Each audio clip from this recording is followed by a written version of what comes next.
তথাকথিত পুঁজিবাদী বনিয়া গাড়ী কোম্পানীৰ বিৰুদ্ধে গুৱাহাটী চচলত ৪৮ ঘণ্টীয়া অন্নশন ধৰ্মঘটত নামিল কেব চালকসকল।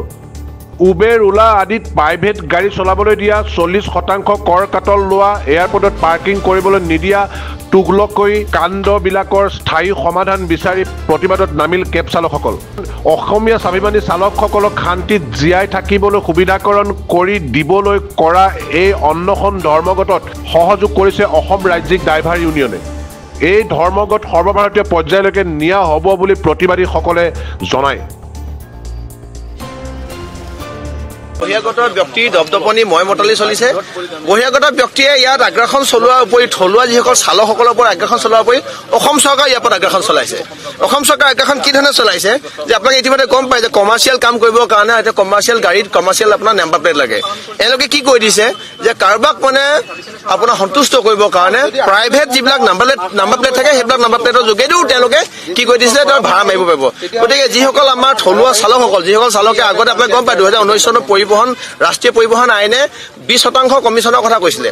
এতিয়া আমি দেখিছো যে 30ৰ পৰা 40% কমিশ্যন তেওঁলোকৰ পৰা লৈ গুচি যায়। তেওঁলোকে আপোনাৰ এয়াৰপৰ্টত পাৰ্কিঙত পইচা দিবলগীয়া হয়, তেওঁলোকৰ ফাইন হিচাপে আপোনাৰ হাজাৰ টকা কাটে।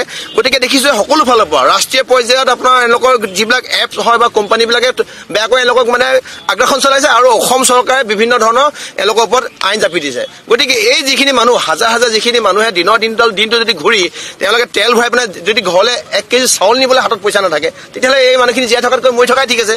গতিকে অসম চৰকাৰক এটা কথা ক'ব বিচাৰিছোঁ, ইমান টেকনলজি হাই সময়ত অসম চৰকাৰে কয় বোলে আজি হেনো বোলে আজি ডেটত মানে বোলে ইণ্ডিয়া কি কয় টেকনলজি তেওঁলোকে টপ আকাশ চুইছে টপ 10খন কাণ্ট্ৰিত তেওঁলোকে ৰিজাৰ্ভলৈ যায়।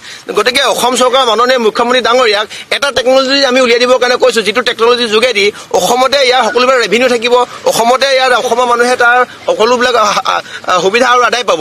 সেইটো কৰি দেখাওকচোন। আৰু বিশেষকৈ মই গুৱাহাটীৰ আপোনাৰ হিমাংশু দাস আৰু গৌতম দাস ডাঙৰীয়াক দুইজনকে মই ইয়াৰ পৰা এটা কথা অৱগত কৰিব বিচাৰিছো যে আপোনালোক দুজন মুখ্যমন্ত্ৰী তেনে ঘনিষ্ঠ এজন ব্যক্তি, পৰিবহন মন্ত্ৰী তেনে ঘনিষ্ঠ এজন ব্যক্তি, আপোনালোকে এই থলুৱা মানুহখিনিৰ কাৰণে কি ভাবিব পৰা নাই? অসম চৰকাৰক এটা অনুৰোধ যে এই যিখিনি ব্যক্তিয়ে বিগত দিনত আপুনি 3 বছৰ আগত যদি চাই তেওঁলোকৰ প্ৰত্যেকজনে ইনকাম মাহিলী কমকেও 30,000 বা 50,000 টকা আছিলে। এতিয়া বৰ্তমান সময়ত মই যোৱাকালি যোগাযোগ কৰিছো, দুজনে কৈছে তেওঁলোক দুদিন গাড়ী চলাই পেলাই ইনকাম হৈছে অকল তেওঁলোকৰ 400 টকা।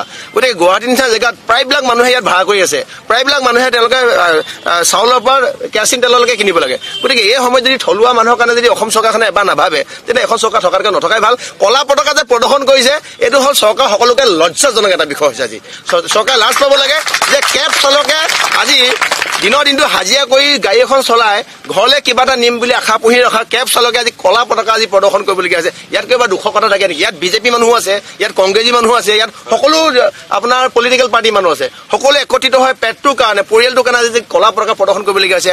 48 ঘণ্টা একো নোখোৱাকৈ ইয়াত বহিবলৈ যে সিদ্ধান্ত লৈছে, ইয়াতকে লজ্জাজনক বিষয় একো হ'ব নাই মাননীয় মুখ্যমন্ত্ৰী ডাঙৰীয়া। চাওক, গোটেই কথাটো হ'ল কি গুৱাহাটী মহানগৰীত অসমৰ বিভিন্ন প্ৰান্তৰ পৰা আহি কেব সেৱা আগবঢ়াই থকা চালকসকলে দীৰ্ঘদিনে পুঁজিপতি বনিয়াৰ ওচৰত শোষণ লুণ্ঠন হৈ আহিছে।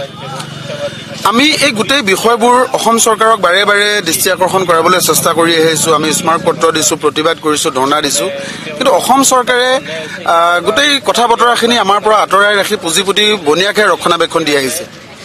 এতিয়া কথা হ'ল কি প্ৰতি 100 টকা 30ৰ পৰা 40% অসমৰ কোনজন বেপাৰীয়ে বা ব্যৱসায়ীয়ে পায়? 100 টকা 30ৰ পৰা 40% মাৰ্জিন। এই কথাখিনি আমি দৃষ্টিগোচৰ কৰাইছোঁ। যিটো সুপ্ৰিম কোৰ্টে ৰায় দিছে যে প্ৰতিটো এগ্ৰিগেটৰে 20 টকাতকৈ 1 টকাও বেছি খাব নোৱাৰিব সৰ্বমুঠ কৰ কাটল মিলি। এতিয়া এই কথাটো তেওঁলোকে চৰকাৰে গুৰুত্ব দিয়া নাই। দ্বিতীয় কথাটো সকলোতকৈ ভয়ংকৰ কামটো অসম চৰকাৰে কৰিছে যে ব্যক্তিগত বাহন বাণিজ্যিক ক্ষেত্ৰত ব্যৱহাৰ কৰিবলৈ দিছে। এতিয়া যদি ব্যক্তিগত বাহন বাণিজ্যিক ক্ষেত্ৰত ব্যৱহাৰ কৰিব পাৰে তেতিয়াহ'লে আমি সম্পূৰ্ণ কৰ কাটল দি চলাই থকা এই চালকসমূহ কলৈ যাম? বা আমি কৰ কাটল কিয় বা দিম? আমি দিয়া বন্ধ কৰি দিওঁ, আমাৰ গাড়ীসমূহ প্ৰাইভেট হৈ যাওক। তৃতীয় কথাটো আপোনাৰ এয়াৰপৰ্টত পাৰ্কিঙৰ ব্যৱস্থা আমি কৰিব দিছোঁ, কাৰণ এয়াৰপৰ্টত আমি যেতিয়া যাত্ৰী কঢ়িয়াই লৈ যাওঁ আমাক তাত 10 মিনিটো ৰখিব নিদিয়ে, আমি ওলাই আহিব লাগে, বাহিৰত স্থান নাই, পুলিচ প্ৰশাসনে ফটো মাৰে, ফাইন লগায়।